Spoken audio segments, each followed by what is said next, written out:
Bom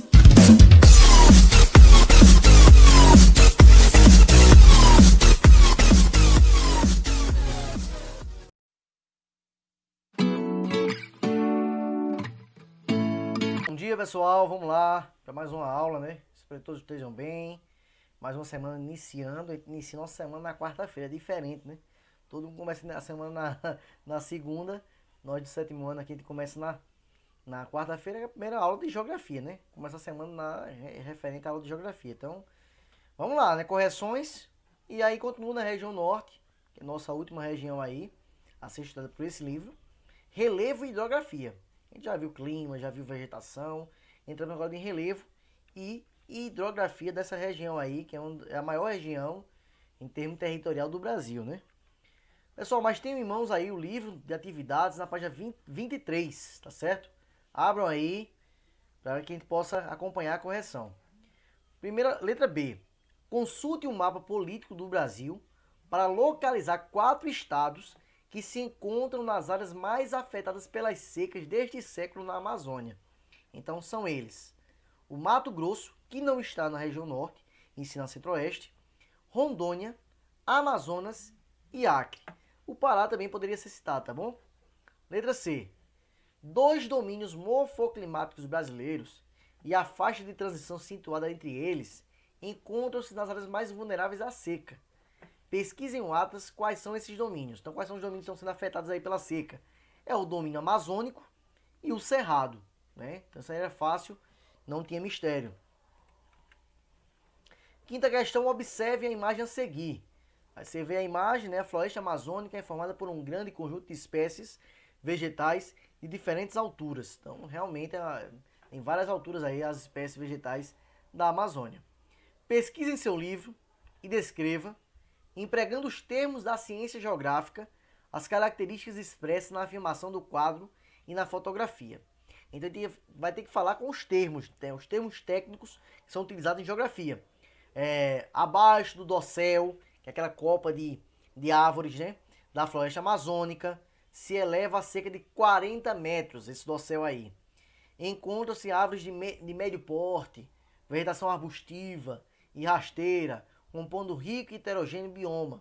Então, seria fazer mais ou menos assim as características gerais aí desse grande bioma aí que é o bioma amazônico. Ok? Continuando, analise a imagem e faça o que se pede. Letra A.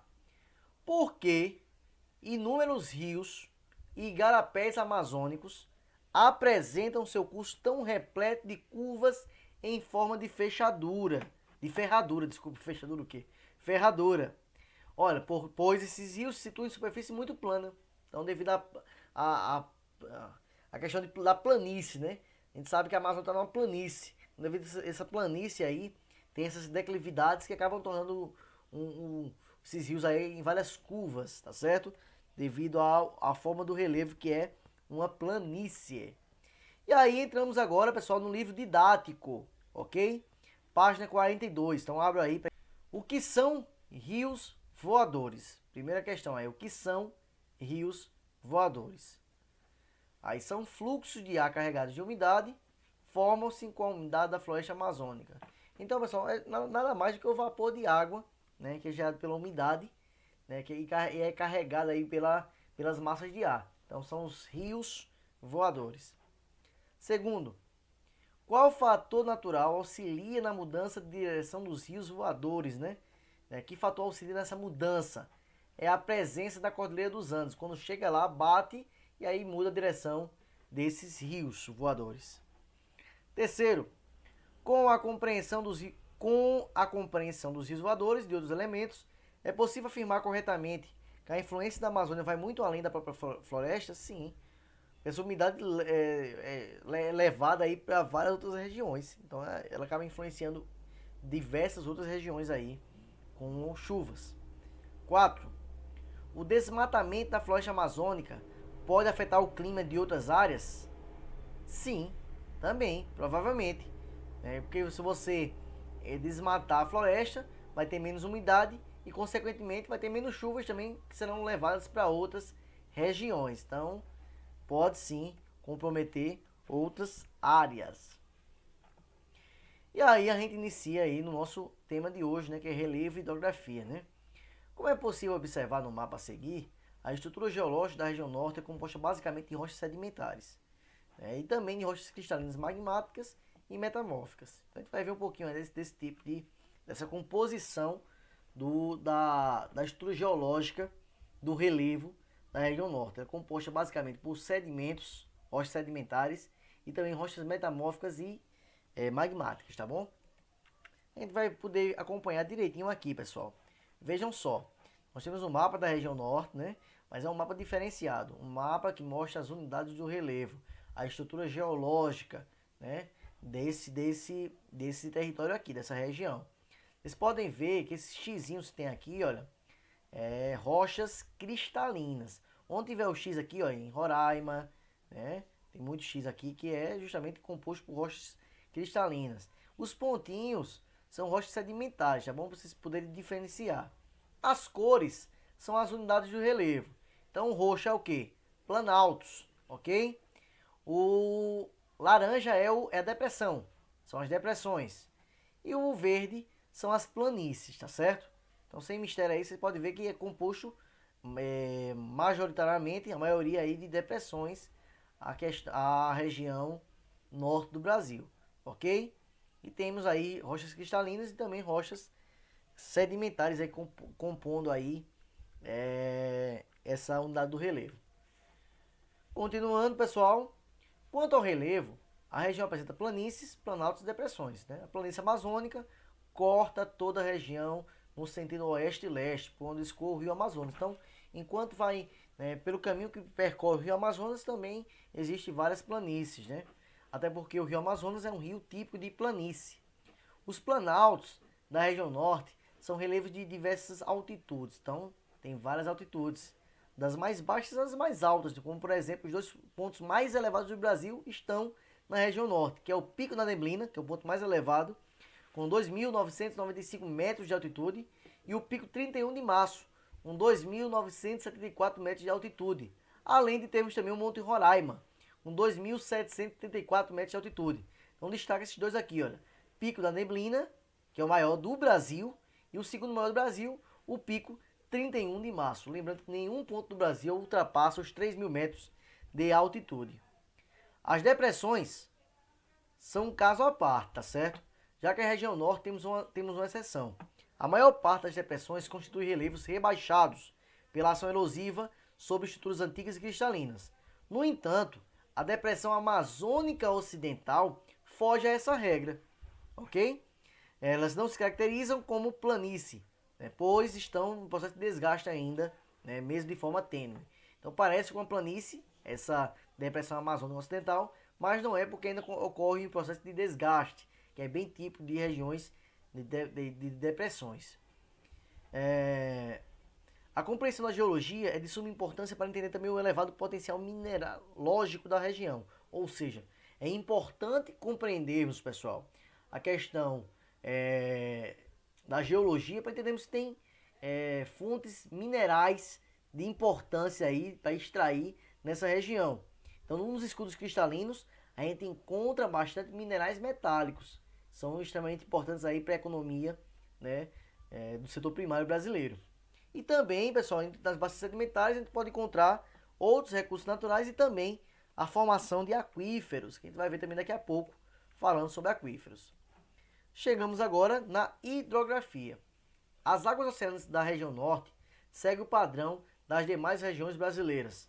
Nós temos mar territorial, tem plataforma continental, tem zona econômica exclusiva, mas o grande diferencial dessa região são justamente as águas continentais, tanto superficiais como subterrâneas. Essas águas aí são extremamente importantes. Por exemplo, nós temos o maior rio, né, em extensão e volume do mundo, que é o rio Amazonas. Nós temos a maior bacia hidrográfica do mundo, que é a bacia hidrográfica do Amazonas.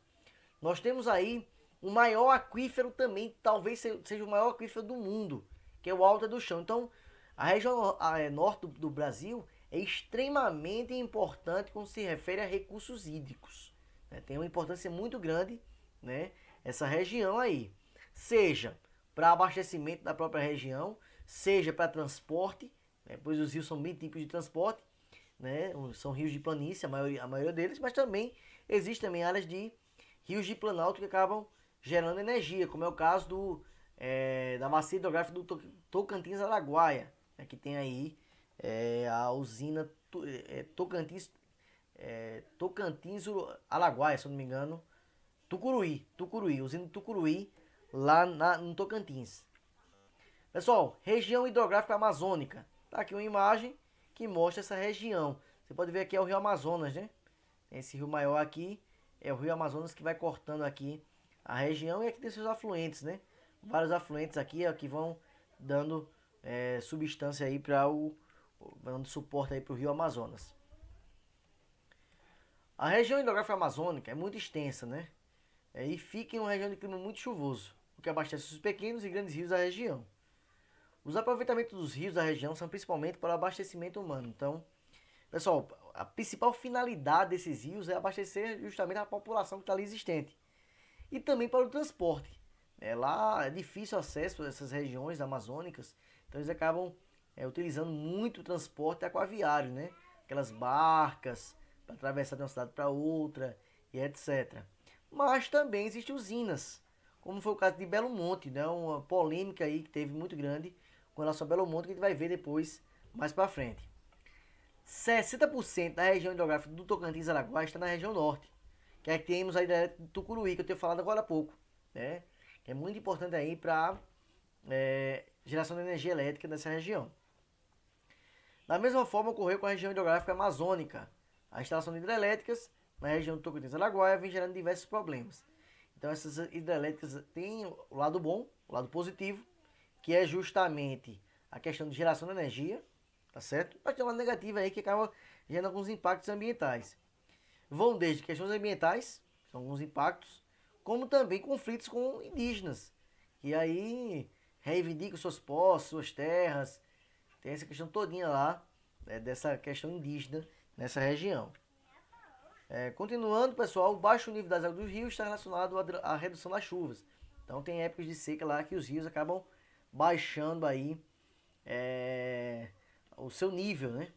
Quanto às águas subterrâneas, a região norte conta com um dos maiores aquíferos do mundo, que é o Grande Amazônia, também conhecido como Alta do Chão. Mas aí, hoje esse nome é mais utilizado, o Grande Amazônia. A sigla é SAGA, tá bom? Sistema Aquífero Grande Amazônia, SAGA. Era chamado de aquífero Alta do Chão, não chama mais, tá bom? Esse aquífero aí, estima-se que ao todo seja mais de 1,3 milhão de quilômetros quadrados de extensão, com reservas calculadas preliminarmente em 162.520 quilômetros cúbicos. Então é um aquífero gigantesco, né?